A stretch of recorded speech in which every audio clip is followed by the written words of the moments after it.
Jo, krasavka Pepina. Tak krasavka Pepina to nic dělat nemusí. Krasavka Pepina musí. Ty vole, ti zarábět na živobytí, že jo, všechno. A to chápu, že to...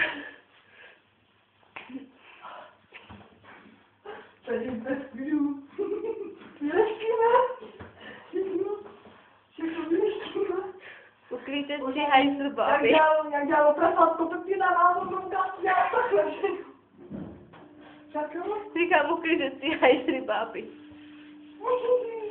No, víš, že prasátko Pepina, vole, tady se ten vole nic nedělá. Takže Prasátko Pepina si mění, vypadně. Dělej. Jdeš? Víš, že něco dělat? Víš, že něco dělat? Dělej. Dělej. Šup, tam máš lízliče. A tady.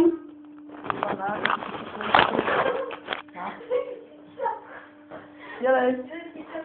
Ano, prasátko Pepina už začíná dělat. A vadí. A dobře mu to jde. Zatím se má na vypáček, ale to nevadí. Všechno to spraví.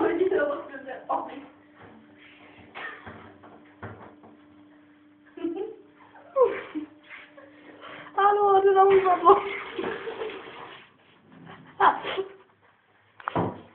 A prasátko Pepina něco uvidilo.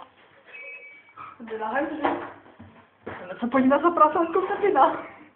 Sedí na hajzlu a víš to, víš. Nežije. A jako jak seš kam přes kalhoty, vole. Já vytíkám daleko od tebe. A tak podám pačky, vole. Prasátko Pepina, teda prasátko všechno. Prasátko Pepina nechce dělat, tak zase musí odstat. Prasátko Pigi. Já jsem si říkal.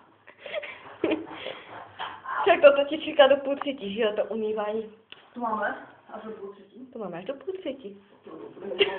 Když si nepřijede kamion, tak co chceš dělat? Přijede nebo ne?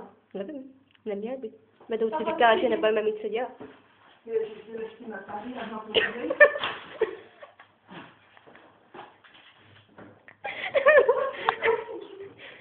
Mama, to poslalo. Nauč se mluvit slušně, jo? Prasátko Pigi nikdy nemluvíš prostě. Já to prasátko Pigi dospělejší, možná musím. Zůstává tam mi nechtěla. Elektriku, ale. Ale pořádně dovnitř, víš? Mokyně. Ale to je vlastně nějakou dobu. Víš, po jak kuchlku na hajku, vole, a mrzne tě. Já říkám, mám dítě to nakopit, ty debile. To nemáš moc Tak krásný. prasátko Pigi bude lítat. Bude tady lítat. Hromostu. Zatím se vykopla. Moje kopitko! Řekni si. Toho? Nehádej to po městu, nebo potom poletí dveře, vole.